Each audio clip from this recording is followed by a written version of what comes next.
understand your limitations and let go of those things. So you're not always fighting to do something you can't do. Mm-hmm. But also, and to make peace with those limits, but also like often it's two sides of the same coin. Like whatever your limit is, there's the other side of the coin, which is a real super strength. Hello and welcome back, everybody and dear friends. This is a new interview with my series with autistic women. I'm Tanya, your host, and I'm glad to have you back here. In this series, I have invited women on the autism spectrum to speak about their life and their limitations and their problems. Autism is invisible, but the limitations are real. And today I have a special guest from New Mexico. Hi, Star. Hello, Tanya. Star has a partner and two children, and she's now 55, and she's a self employed programmer. Thanks for coming to the show, Star. Thank you. Thank you. So I'm more than that. I have a couple of different jobs and things that I'm doing. Fixing up an old house is taking up a bunch of my time, and running an autistic run autistic based nonprofit. Mm-hmm. And I've also written a book on suicide counseling Oh, wow. recently. So Great. those are all my jobs. Yeah, that sounds very interesting. And I wanna link the book that you wrote below. That would be that would be interesting for our viewers. Yeah, Star, you were diagnosed at 35, so quite late in life, and you told me that as child and teenager you always tried to be like the others, right? It didn't work though, so you were definitely different. Can you tell us a bit more about that? Yeah, so I I was what I call ego unbalanced. Like, so I saw the other kids as early as preschool and elementary school as like clones, right? Like I could see that there was a hive mind Hmm. going on there, Hmm. but it was just like sort of an impenetrable wall of all the other kids who all were the same. And I actually couldn't distinguish them from each other. Hmm. But I didn't know that other people really were different. I mean, I got us. So I have this. I got this weird sense of ego, like I was important and they were all the same, so they weren't important. And um, and then tried to be invisible throughout school. So as long as I wasn't a problem, then I was okay and I wouldn't get attention.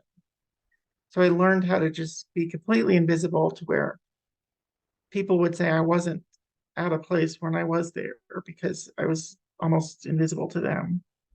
I had a very developed safety radar, Hmm. which means that like I knew where the teachers and the adults were going to be, and I wouldn't go in the playground where I couldn't be seen and protected. Um, so I just was sort of this non-problem. I was never nonverbal for a long time, but I was semi-verbal and I would be nonverbal for sometimes. But more than nonverbal, I was non-revealing. Like no one knew who I was. Hmm. And I feel like that's how I grew up, learning to stay safe by being invisible and hidden like that. Hmm. So, would you try to hide on the playground, or would you never say anything at school? Right. I would not say things. I would stay right by the teachers or just in a safe space. Or when in some years in school, teachers would let me eat lunch in their room so I didn't have to eat. Like the cafeteria and the playground were very dangerous to me. Oh, okay. I was very scared of the other kids Mm-hmm. because I didn't know, like looking back, I wouldn't have been scared if I'd had more relationships with them and I knew who they were. But I just had no way of knowing like what they would do to me at what time. Like it was it was a mystery, like how they behaved or why they behaved or why they would suddenly get angry at something. Mm-hmm. I could have no idea about that. Oh. So there must have been some experiences that made you to believe that they are dangerous or something. Yes, I mean, I rode the bus to school. It was a small town. I rode the bus to school in second grade and got some bullying. Um, I don't know, like some things like somebody filled my lunchbox with sand, so I couldn't have lunch. Things like that. Or they would threaten things. And then after that year, I just walked to school on bicycle by myself, and I would find ways to get there where no one would see me. Mm. Um, yeah. And did it work out? Well, I thought it was a good strategy at the time. And of course, looking back, if adults know that a child is autistic, well, they would do sometimes they do terrible things to that child because of that. But also um, you could give protection and you could teach a child like ways to not have to be that extreme about it, you Yeah. know, opportunities to just to have a network, whether even if it's sort of facilitated by adults a little bit, Yeah, of course. that would be better. Mm.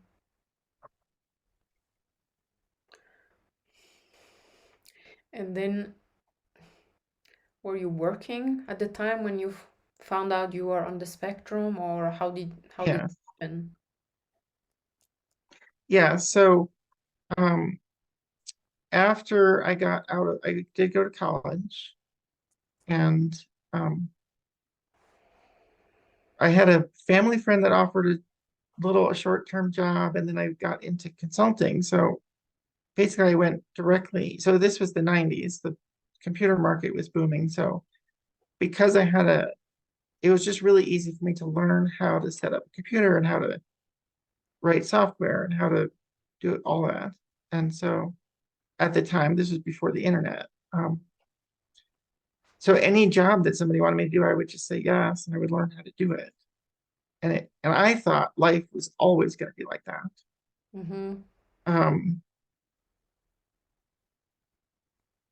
I mean, there's a lot of stresses with it, but at least I could say, this is what I'm going to do for you. This is how much it will cost. This is how long it will take. And it was very much like I didn't have to have a relationship with them to sort of do it, be done, get paid. So that was actually a really good way to make money. I made quite a lot of money in a few years back then. Mm. And those did not turn into opportunities. Like there's never been doors open from that. So I've never been invited into a company or promoted or anything. And then meanwhile, all of the other activities I was involved with, like volunteering and I had other interests like trains and and urban transit and stuff. I'm trying to get myself involved in that, and it was always just sort of repeated failures. Um, but work was successful at that time, and then the economy kind of changed. Well, the economy changed quite a bit, so now all of technology is done in teams, and it's highly social. Mm-hmm. Um, and in those teams, there's very advanced ways that they manipulate people. Mm-hmm. And my way of just not revealing things and just saying, I'm here for the work, I'm not here to be your friend, like that does not work in the modern teams. Yeah. Um, and and the type of bullying is very subtle and very advanced. And it was just extremely painful when I had to get into that. So I can no longer work really at all right now because the trauma that I got from trying to work in technology teams was way too much. And there is no other work that I can't find any work the way I used to because the economy is different. Mm-hmm. Mm-hmm. And now you are self-employed, right? Mm-hmm. So this company is with other neurodivergent people, and but we don't have any funding. So I've been doing this for free for 3 years already. Mm-hmm. So that company is called Plug.events. It's a website that manages event listings. Um, and so that's worked out pretty well because I basically don't have a boss. It's just three of us trying to collaborate to make this work. Mm-hmm. Um, you told me more about the experiences you had in corporate jobs, and you didn't get accommodations. And do you think that Right. autistic people are being forced into being self-employed because they find it Well, hard to yeah, work in a normal job where there's teamwork involved? yes, I think so because there's a bunch of programs by big corporations like big tech companies, Microsoft, and many others that have sort of neurodivergent um, the front door. Like you can apply through their program where they give you a little bit of initial training or whatever it is, but they try to get this population into their jobs.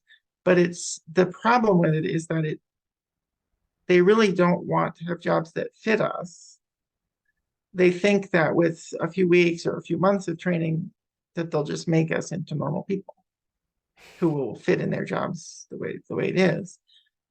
Yeah. I've never heard a success story. I don't know too much about like how this stuff works, but the, those companies would just need to have whole departments that are just organized differently for this to work. So when I ask for accommodations, if I were to ask for accommodations, it would be kind of impossible because I would say I need to not work on a team. And they would say, well, that's how our company is, so you can't have that. So there was really no point in me asking for an accommodation. Mm.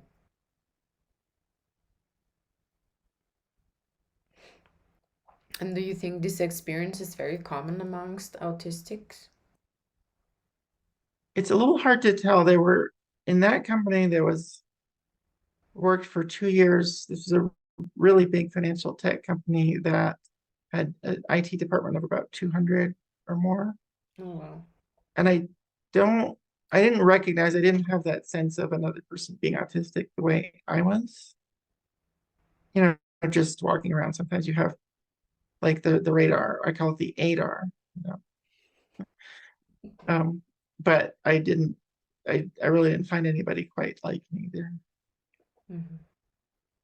So I feel like we're just unemployed, or we just, it's not possible to get those kind of jobs mostly. Mm. Mm. And what kind of limitations do you experience in everyday life that you think? So Mm. one of the big things is being face blind. And Mm. what's really interesting about that is I grew up not understanding that I was face blind. So I Mm. remember many experiences of seeing like family pictures that, and my sisters would say, I would say, who's that in the picture? Like whether it was me or my sister or whatever. Um, and I would get so much shame and ridicule for that Mm. that I would just think, I don't know, it's just, it's the sort of thing where you just push it inside and you don't think about it. Or I would watch movies and I couldn't tell the characters in the movies from each other. And then I would just say, well, I don't like that or I don't like that. But of course I wasn't, because my ego was in the way. Mm-hmm. I I'm now able to say like other people can like that movie because they can understand it, but I can't follow. I don't know what's happening in that movie, so I just can't watch it. And I think also the problem of face blindness gets worse with age because when you're in school, there's just a few people, you're always with the same people. So you find ways to learn who people are. Mm-hmm. And then, but as I got older, and then it's not that situation. I see somebody in town, I never know who someone is. So I've just sort of become very anonymous, and I think other people don't understand the disability. Yeah. If I was actually blind and using a cane, they might learn, oh, I have to tell Star who I am every time I see her, but they don't understand face blind, but they still do have to tell me who they are Mm. when they see me. So that's one thing. Mm-hmm.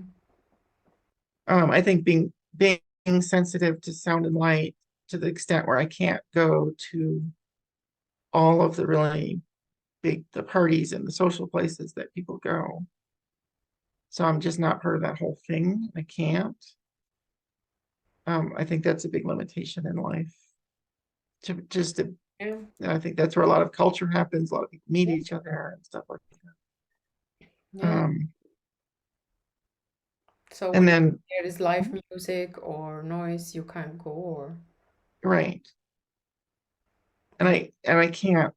So like if I wear headphones, I could go somewhere and listen to the music, but I can't really participate in the full sense of what people are doing there because they're flirting with each other and they're,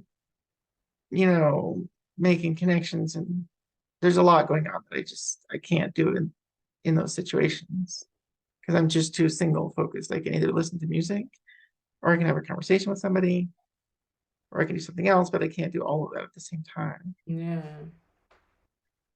Mm. I see, yeah.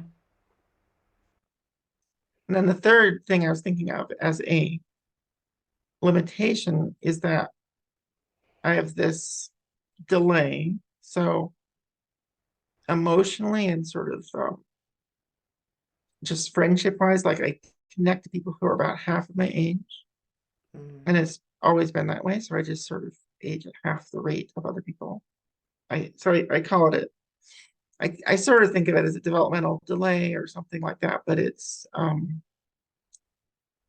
always what people think of as a developmental delay, but it is technically. Mm-hmm. So when I was in high school or younger, it was okay because I could relate to people younger than me. But the problem with being in my 20s and 30s is that I would relate to people who are 10, 15. Um, Mm. but you can't, you're in a situation where you can't really just be friends with people across that age difference. Mm. So that limited just how I could make friends, of course. But then I didn't realize how bad it was. But then when I got to be around 50 and I started having friends that were adults, it was a whole different thing. Um, Mm. just like I could relate to them just in the same way that I would always relate to like the kids that I thought of as my friends. I mean, they were kid friends. But then I could have it could be a real friendship with adults. Mm-hmm. And now your friends are around 20, 30? Yeah, Mm-hmm. and that works out. I don't have a lot, but it's I no longer fear that I'll never make friends again, which had been part of my life a long time. Mm-hmm. And I can make a connection sometimes, but I'm the sort of person who only has a few, try to keep the same ones and, you know, not going out to parties and stuff. Mm-hmm. Mm-hmm. And I'm sure you came up with some strategies to manage the limitations. You mentioned a few of them in the beginning about Yeah, school, and do you have other examples, please? yeah. So I inherited a bunch of money. I like to say this out loud, even though it's sort of like not considered socially acceptable to talk about that. But that is part of the reason that I don't have to work. Mm. I would work if I could, but this, and if I didn't have the inheritance and I couldn't work, I might be like, I probably wouldn't be able to be put together enough to have an interview like this. I don't know where I'd be living or what would be happening. I can't even imagine. Mm. Um, So that's not really a strategy, but for me, that's turned into a strategy. I mean, not that anyone could just do that. And so I think another strategy is just I tell people that I'm limited in a way that they can understand. Like Mm-hmm. if it involves, like I say, I can sign up and I can do this, but I can just do this part and I can't do this part. And I just let it go. I don't try to do things that I've tried over and over again and couldn't do. Like I couldn't, network and make make a bunch of people follow something like that kind of thing. Or just in a lot of like the nonprofits and the different volunteer things and organizations and clubs, it requires that skill and I just don't have it. So I just say, and that lowers my stress. Mm-hmm. Yeah. I Mm. have, oh, go ahead. Yeah, you have more? Sure. And another thing is like I used to, as you probably know, there's often a social truth that happens and the autistic person loses, like any kind of social conflict. People will kind of say that this is what happened, or that there's winners and losers. Um, like like you're in a church and there's some conflict and other people decide that I'm the problem or the or like I created the conflict or whatever. Like may not be my experience at all, or they may be sort of vying for power or something. Mm-hmm. My strategy, I used to fight for it and be like, no, wait, I need my voice to be heard too. And you're misunderstanding me. And I would sort of fight that. It caused a lot of stress. And then I kind of realized that they're going to win anyway. Like I have no power. So sometimes I just say, okay, well, whatever I feel like in my mind, the social truth is that I'm the bad person I lost and they won and it's over. And there's just a tremendous amount of relief and relaxing. You don't have to stress about something if you're not fighting it. Mm-hmm. So you just accept it right from the start? Yeah, like if somebody's just higher ranking and they're going to win the social thing that's happening, I Mm-hmm. know they're going to win. So yeah, I don't have to fight it. Yeah, it's hard. It's sound yeah. A lot of people don't like that strategy because I've told them before, like I don't think you're going to win this. Just let it go. But it's hard, but it does. It's just one way to lower your stress.